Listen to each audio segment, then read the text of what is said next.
About a week ago on the GBACW, Great Battles of the American Civil War Facebook group, a new player had posted a question about how to fire out of refused flanks. Seemed like he was probably going through the rule book front to back, trying to learn it that way, which is maybe not the best way to learn, but it is important to be able to read it front to back and understand what's going on. But he had come across some of the series rules about refused flanks and firing them, and had mentioned that was the first thing he had found that was somewhat confusing or not clear to him. The thread was already answered. Bill Byrne and some others had put some helpful answers, and I think the guy has figured it out and moved on. But he was asking specifically if there were any YouTube videos about this, and I figured, there's not, is the answer, and I figured why not make one and start what might be a series of videos walking through some of the rules of GBACW and showing some examples, tutorials of how to be thinking about this stuff. So again, the question here is about firing out of refused flanks. We're not going to talk a ton about how to get in refused mode or refuse a flank. Instead, we're just going to think about how to fire through it. So I want to start from first principles here. I want to start with a basic infantry unit. This unit is in advance or attack order, as you can imagine, which means it's able to fire. It's not in march orders. The first thing to note about this unit is his facing. So in either advance or attack orders, the unit is going to be facing a vertex, like you can see here, which will put 2 hexes in front of it. That's its frontal hexes. 2 hexes, 1 to each side. That's its flank hexes. And 2 hexes behind it, which are its rear hexes.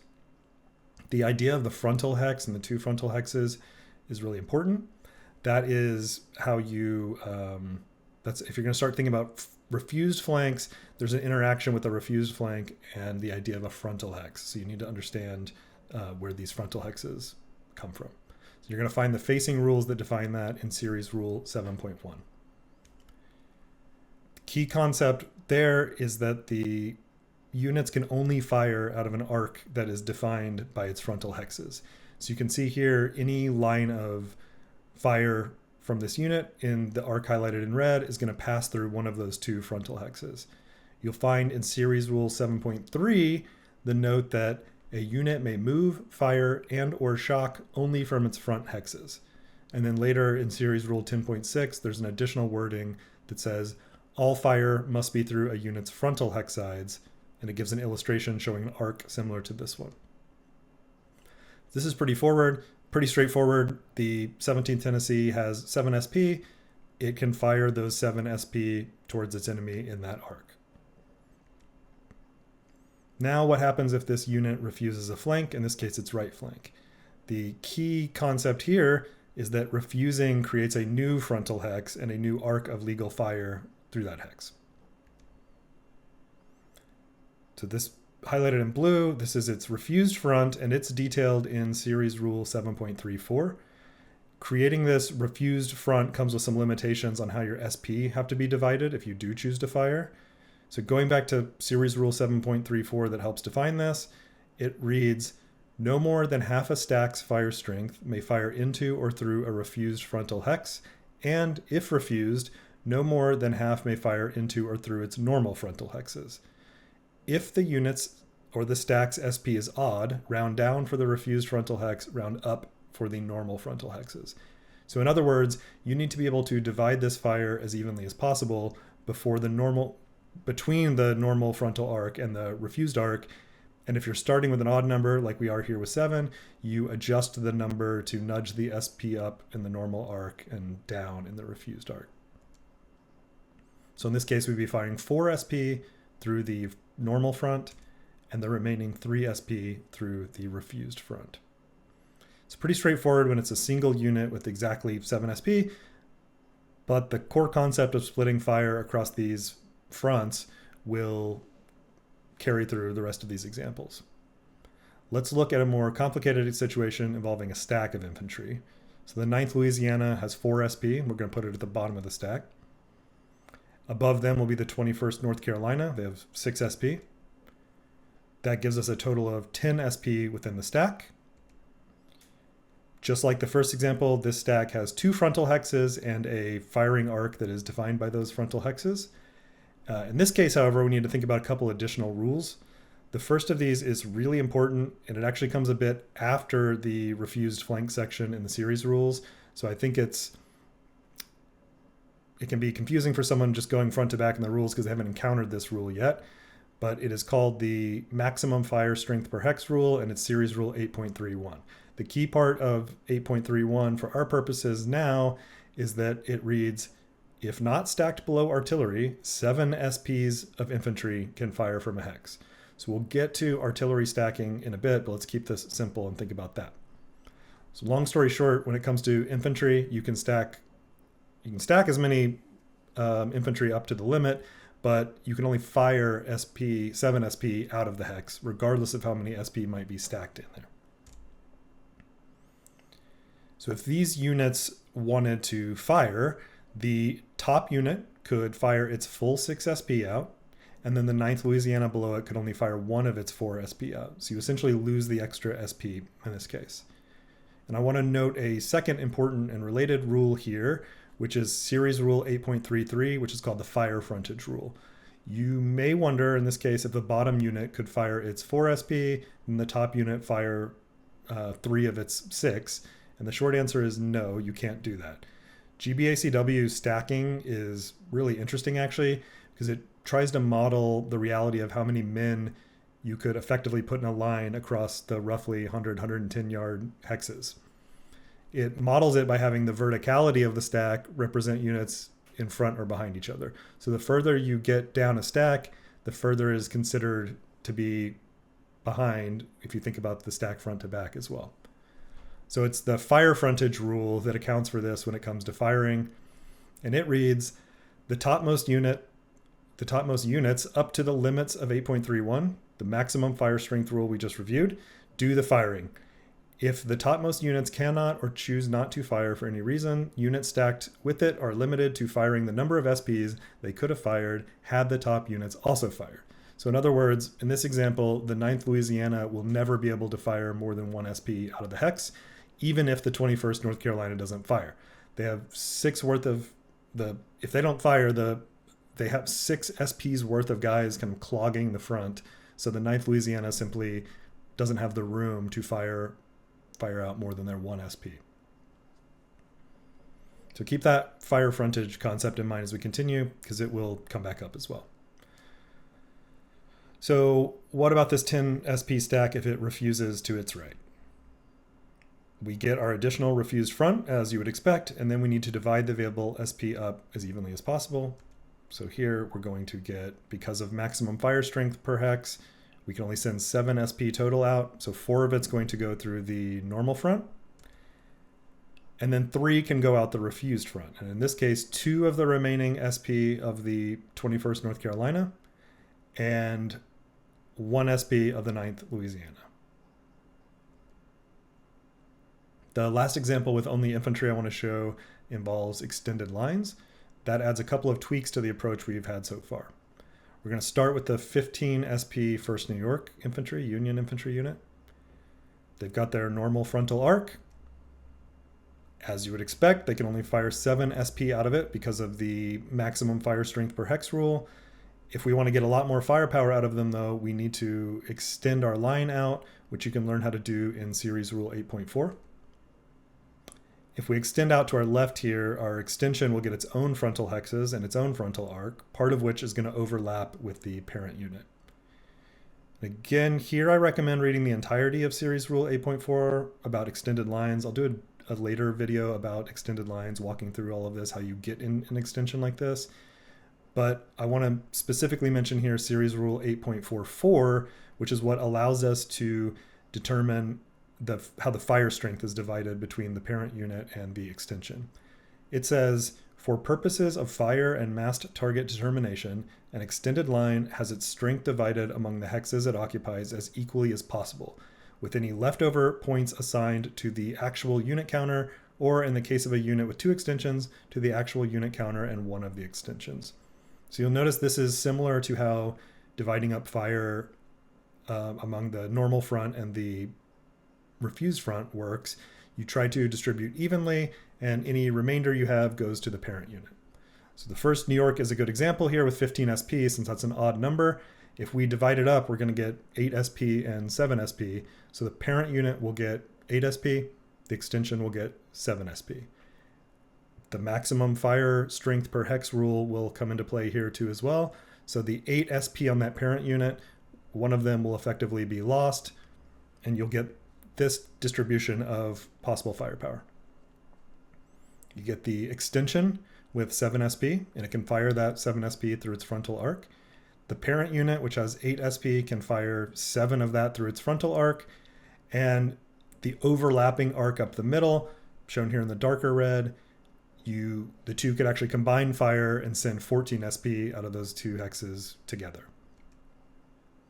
Now what happens if we extend our line, if our extended line refuses its flank on the right? We're going to get a new refused frontal hex, just like we have been, and a new firing arc. And then the parent unit on the refused end of the line has to divide its firepower up as evenly as possible. And in this case, they have 7 available SP of their 8, and that 7 gets split between the normal front and the refused front, which ends up having 4 SP available through the front, 3 SP through the refused front. That in turn is going to adjust the combined fire that's available on the shared arc in the middle.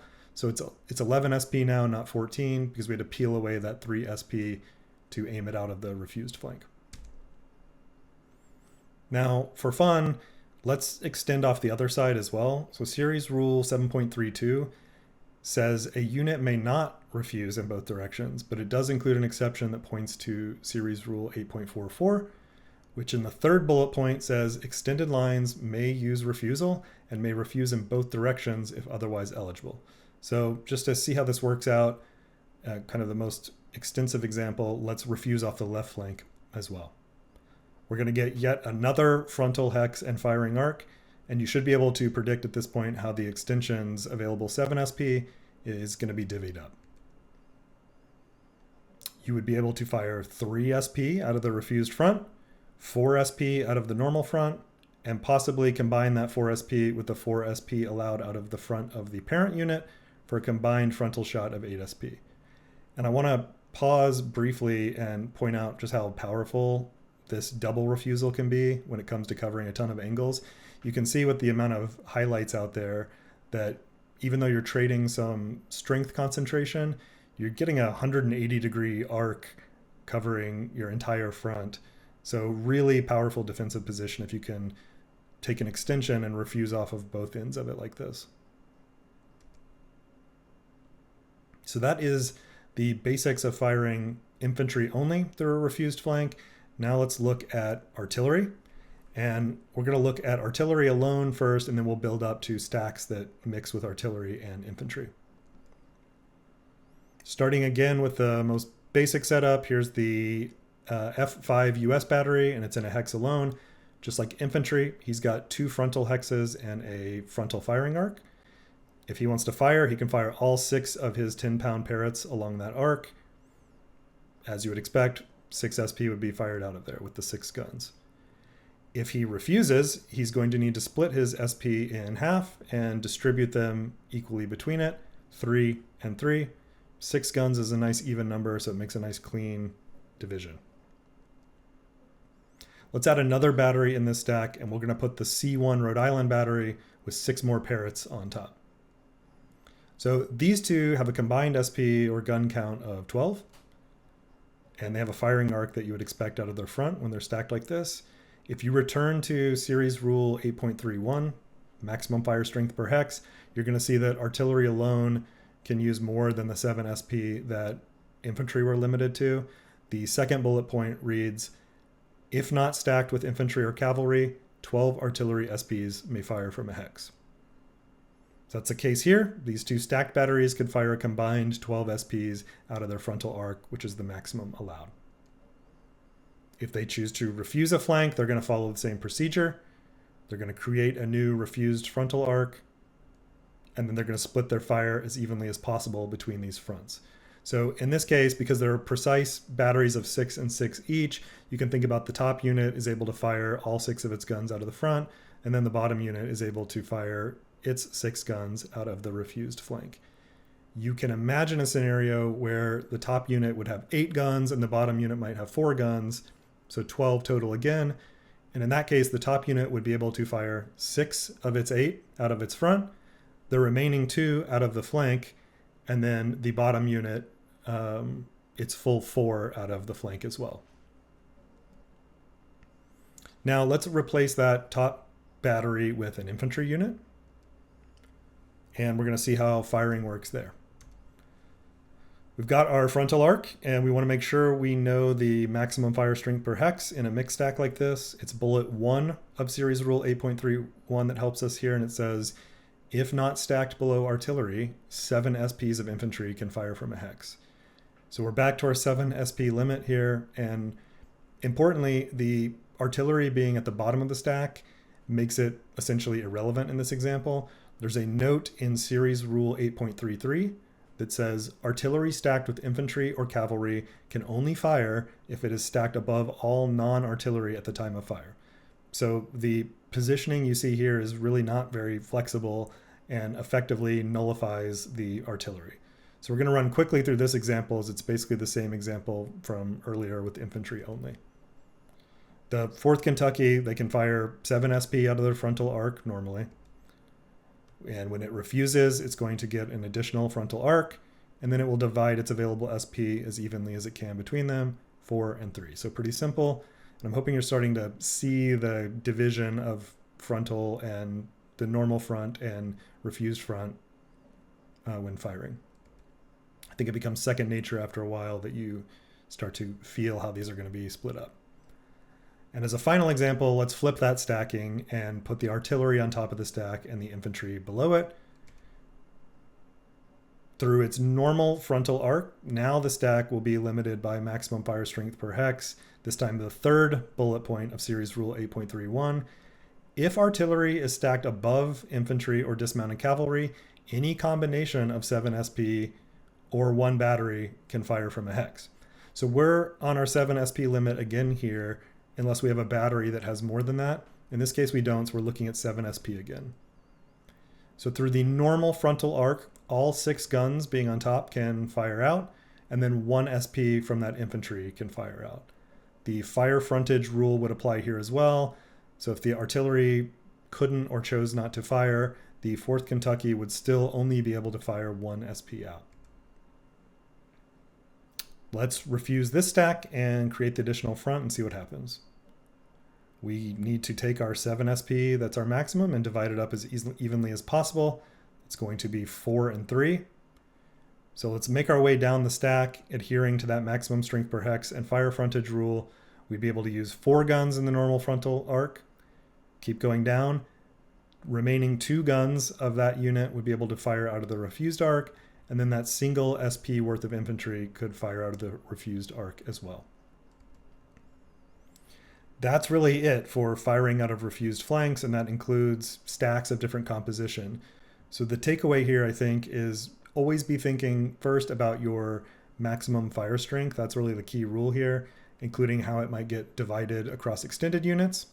And then think about how to split as evenly as possible between the 2 frontal arcs, the original frontal arc or the normal frontal arc with the 2 hexes, and then the extended frontal arc.